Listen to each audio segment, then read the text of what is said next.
इसीलिए आप देखें नबी करीम सल्लल्लाहु अलैहि वसल्लम ने औरत के चेहरे के पर्दे का हुक्म नहीं दिया था। आपने तो इस्तिस्ना फरमाया था। आपने फरमाया औरत का तमाम बदन छुपाने की चीज है सिवाय इसके और इसके और इसके। चेहरे को भी पर्दे से खाली रखा, हाथों को, पैरों को। लेकिन जब उलमाए मुताखिरीन ने देखा कि अब बिगाड़ पैदा हो गया है, अब औरतों के चेहरे पे नजर पड़ती है तो नौजवानों के दिल में इश्तियाल पैदा होता है। फेसबुक पर भी किसी को मेकअप में चुड़ैल को भी देख लेते हैं तो दिल हार जाते हैं उसके सामने। तो उन्होंने कहा कि भाई मुंह छुपाने का हुक्म दो वरना ये उम्मत तो गई हाथ से। तो उन्होंने चेहरे के पर्दे का हुक्म दिया। अब अल्लाह क्या फरमा रहा है, उलिल अम्री मिनकुम। और यहां नौजवानों थोड़ी सी बात मैं आपको अर्ज कर दूं, आपको गुमराह करने वाला ये कह सकता है अल्लाह के नबी ने तो चेहरे के पर्दे का हुक्म नहीं दिया और ये उलमा दे रहे हैं, ये क्या बात हो गई? क्या इनका हुक्म अल्लाह के नबी के हुक्म से ज्यादा हो गया? उसके जवाब में ये हदीस सुनाइएगा। नबी करीम सल्लल्लाहु अलैहि वसल्लम ने सहाबा किराम से इरशाद फरमाया, अल्लाह की बंदियों को मस्जिद में आने से ना रोको।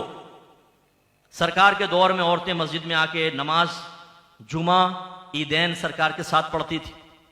दौर सिद्दीक अकबर में ऐसा होता रहा। लेकिन जब उमर फारूक रज़ी अल्लाह तआला अन्हु का दौर आया तो उमर फारूक ने औरतों से कहा, आप कोई मस्जिद में नहीं आएगी, घरों में नमाज पढ़ो। औरतें सईदा आयशा सिद्दीक़ा रज़ी अल्लाह तआला अन्हा के पास गईं कि देखिए उमर फारूक हमें मस्जिदों में आने से मना कर रहे हैं।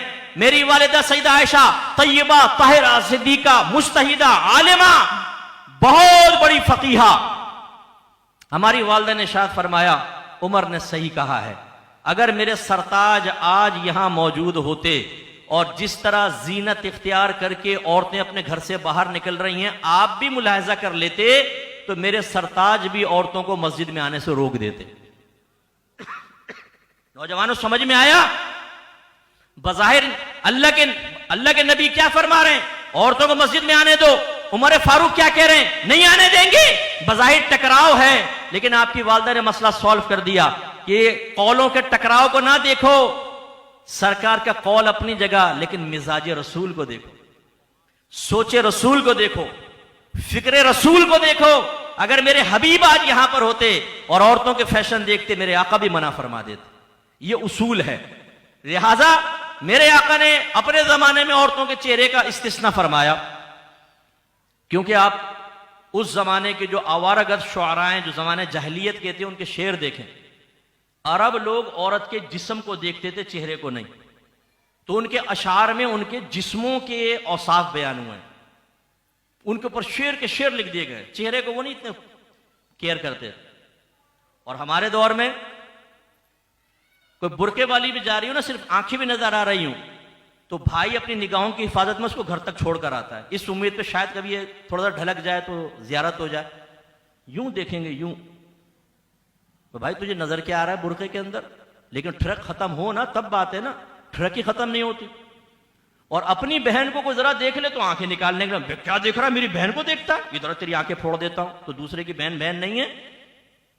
फेसबुक पे बैठ के लड़कियों से सेक्स चैट करके किसी की वो बहन, वो भी तो बहन और बेटी है, जिसको फंसाया जा रहा है, जिसके ज़हन साजी की जा रही है, जिसको कपड़े उतारने की तरफ माइल किया जा रहा है, जिसके साथ फहश गुफ्तगू करने की कोशिश की जा रही है, जिसको अपने मोहब्बत के जाल में फंसा के उसकी तस्वीरें हासिल करके बाद में ब्लैकमेल करने का इरादा है। वो भी किसी की बहन है, वो भी किसी की बेटी है, वो भी किसी की हो सकता है मां हो। बाज़ औक़ात तो दूसरों की बीवियों को फंसा रहे होते हैं। देखो तुम्हारे शौहर ने तुम्हारी कदर नहीं की। हाँ, ये है पूरे हातम ताई जमाने का। इसके पास आ जाओ, ऐसी कदर करता है, हर एक की बीवी की कदर कर लेता है, बड़ा कदरदान आदमी है ये, इसके पास आ जाओ। तो लिहाजा अब शादी तो हम कर नहीं सकते, इसलिए चलो तुम अपनी ख्वाहिशात मेरे साथ पूरी कर लो। ये शैतानियत हमारे यहां दौड़ रही है। इसमें अगर ये हुक्म दे दिया जाए कि औरतें जी चेहरा खोल कर आए, तो पहले ही हमारे ट्रक का आलम यह है कि काबू में नहीं आ रही, तो फिर इसका मतलब है उलमा ने सही फैसला किया ना। इसलिए नौजवानों एक तो ये ज़हन में रखें, अगर जो फतवा देने के अहल हैं, मुफ्ती मुज्तहिद हैं, वो जब आपको कोई बात बताएं तो आपको कबूल करना चाहिए। उसके जवाब में अगर कोई हदीस भी दिखाए, कुरान भी दिखाए, आप फैसला नहीं करेंगे। आप उलमा के पास जाकर कहेंगे देखें जी टकराव नजर आ रहा है, बज़ाहिर समझा दीजिए, हम समझा देंगे आपको। लेकिन अच्छी तरह याद रखें, हमारे उलमा को बेवकूफ नहीं है, ये बुद्धू नहीं है, ये कुरान और हदीस से दूर नहीं बैठे हुए। ये जब आपको कोई हुक्म बयान करते हैं तो सरे तस्लीम खम किया करें कि हमारे पास दलाइल होते हैं। अब मैंने जैसे आपको सिखा दिया, एक आदमी आपके पास आए, यार तुम औरतों को मना क्यों करते हो मस्जिद में आने से, देखो तुम्हारे नबी ने तो ये कहा है मस्जिद में आने दो, क्या कहेंगे आप जवाब में?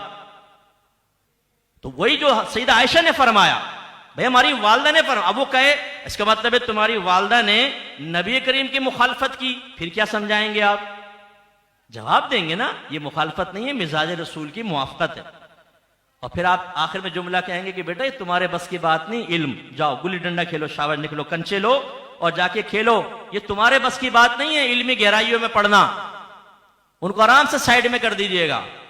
लेकिन हमारी हालत यह है कि चूंकि हमारे नौजवानों ने कुछ सीखा तो होता नहीं है, घर के अंदर नियाज हो रही है तो नियाज कर रहे हैं, जुमे की नमाज के बाद खड़े होकर सलातो सलाम पढ़ते देखा तो हाथ बांध के खड़े हो गए, 12वीं पे लाइटिंग करते हुए देखा, दलील मालूम नहीं, इसको इख्तियार कर लिया। अब अगर कोई एक भी एतराज करता है तो हमारे पास उसके जवाब नहीं होते।